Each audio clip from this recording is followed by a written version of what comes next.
Namaste everyone, welcome back to my channel The 12th Man Tales. In this video, we are going to talk about the all-rounders that performed in the recently concluded India vs England Test Series. तो क्या performance था, क्या future है हमारा, जो भी अपना different kind of allrounders है टेस्ट क्रिकेट के हिसाब से. So when I talk about allrounders it will be both spin bowling allrounders and fast bowling allrounders, जो दोनों बैटिंग बॉलिंग कुछ डिग्री ऑफ फ्लेक्सिबिलिटी से कर पाए. सो लेट्स सी कि अपना इनकम्बेंट ऑलराउंडर्स कौन है अभी जो टेस्ट मैच 11 में खेल रहे हैं या फिर खेलने का हाई चांसेस है. एक तो है सर जडेजा, क्या ही बोले उनके बारे में. One of the greatest allrounders India has ever produced. Bat से 38 एवरेज कर रहे हैं, बॉल से below 25. That's one of the best records ever. सिर्फ एक ही चीज़ है, आई थिंक अगर ये नंबर 5 और नंबर 6 में बहुत ज़्यादा खेले, I know is in the last stage of his career, 2-3 साल और खेले, I hope more than 100 test matches खेले, तो उनका एवरेज 40 के ऊपर भी जा सकता है, which is a big achievement for a guy whose batting 6 और लो. बिकॉज इतना कंसिस्टेंट होने के बाद भी इनका एवरेज 37-38 है, which does not justify his potential with the bat. तो मेरे को लगता है वो अच्छा इनकम्बेंट ऑलराउंडर है जो नेक्स्ट जनरेशन ऑफ ऑलराउंडर्स को ग्रूम कर सके. Because Ashwin is not there any more spin को लीड करने के लिए, तो he will be needed as the next mentor और guide for the next generation spinners on how to win matches in India. Second जो बंदा है वो है वाशिंगटन सुंदर. ये बहुत अच्छे तरीके से जडेजा को कॉम्प्लीमेंट करता है because he is a off spinner who can bat left handed. तो Jadeja turns the ball away from the right hander और जो वाशी है वो turns the ball in to the right hander. So एक अटैक को वैरायटी देता है. Plus Washi is good enough to bat in the top 6 across any conditions, ये उन्होंने बोल दिया है and he has already delivered that across all is batting performances. जो इंग्लैंड में उन्होंने बैटिंग किया है, जो ऑस्ट्रेलिया में किया है, is a really good find. अगर इनका बॉलिंग थोड़ा सा इंप्रूव हुआ and starts winning matches for India और holding one end up when India goes abroad, तो ये एक रिवोल्यूशनरी प्लेयर बन सकता है इंडिया के लिए going forward, saying the skill sets that he had. England में अगर आप देखो, he has contributed every match with the bat. हर एक मैच में उनका कंट्रीब्यूशन है. जो इंडिया मैच जीता was very much due to his last wicket partnership, जहाँ पे उन्होंने 30-40 क्विक रन्स मारे और वही डिफरेंस हो गया. अगर वो 30-40 रन्स नहीं होता तो 5th डे नहीं होता, कमबैक नहीं होता. प्लस जो एक इम्पैक्ट उन्होंने डाला with the ball, picking up 4 wickets in the Lord's test match, that should have been a match winning spell for India. But somehow we could not win that. But having said that, this guy has a lot of potential to be in your top 6 across all conditions going forward. So that's another good all-rounder. Coming to the third spin bowling all-rounder, अक्षर पटेल. अक्षर पटेल थोड़ा सा unlucky है because मेरे को लगता है जो उन्होंने परफॉर्मेंसेस दिया है हाल ही में इंटरनेशनल क्रिकेट में, उनको ना और भी ज़्यादा चांसेस मिलना चाहिए. However because Ravindra Jadeja is there, तो आप दोनों लेफ्ट आर्म स्पिनर्स हमेशा नहीं खिलाना चाहते हो अनलेस इंडिया में हो रहा है matches.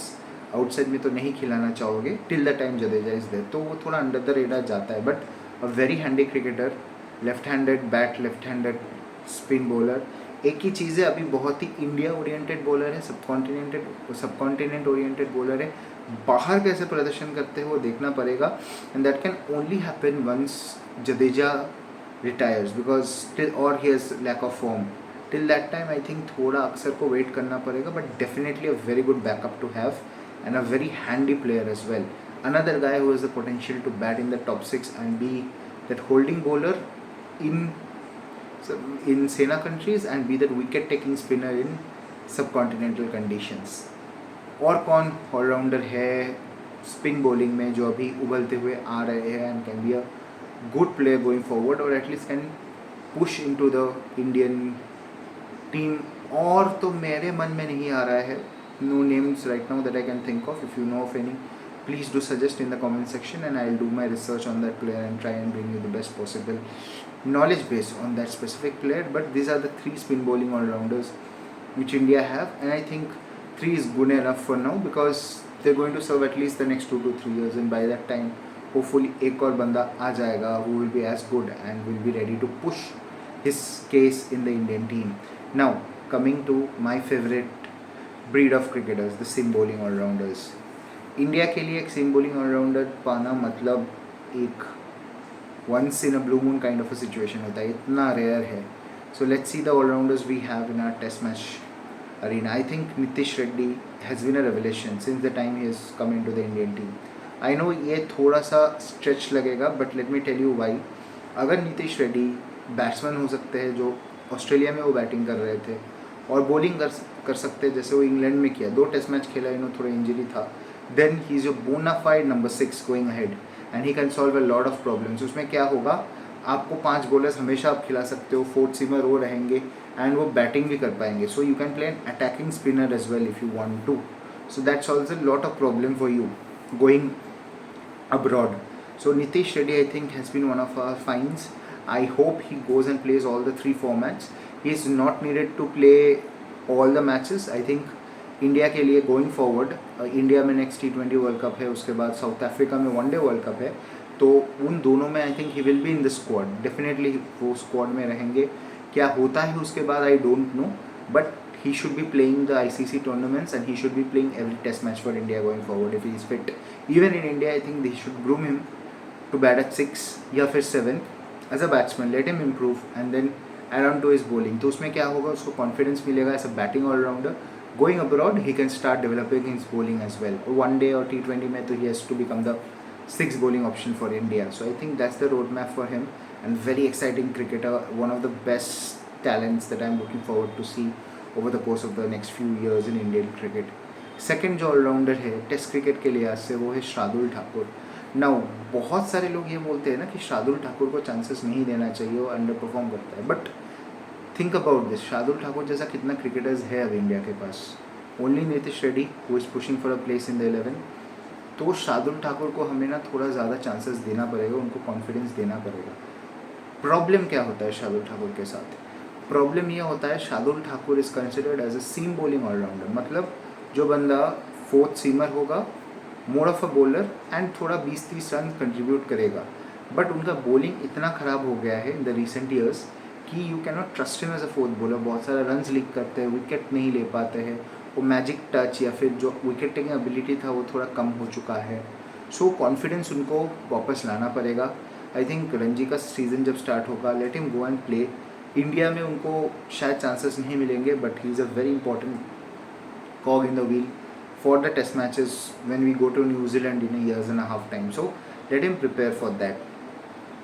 And one day and T20 teams में I am sure he will have certain roles to play for the same reason कि अगर वो 4th सीमर बन पाए, नंबर 8 पे बैटिंग कर पाए, तो that gives a lot of different options to explore with.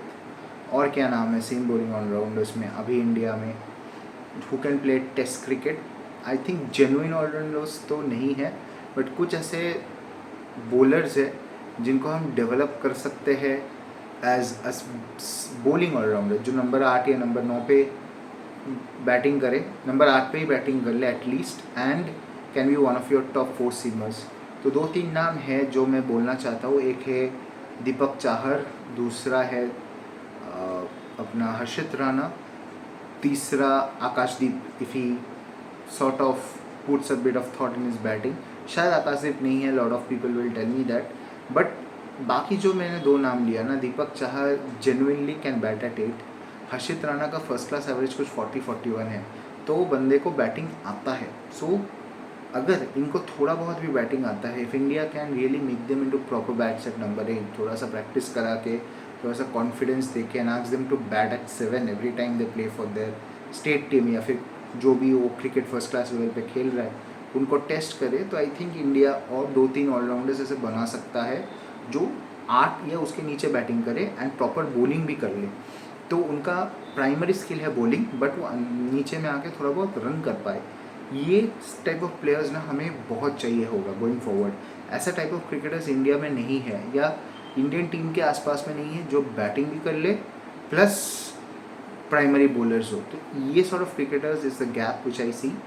तो hopefully there will lot of young talent coming in who can bridge that gap. तो इंडियन टेस्ट क्रिकेट के लिए बहुत अच्छा होगा going forward. But as of now जो 5 नाम थे वो challenging for the all rounder slots in the Indian team, मैंने उनको डिस्कस किया. जो मेरे को लगता है पेरिफेरी में है और अच्छा ऑलराउंडर्स बन सकते हैं फॉर द टीम में, वो बोला.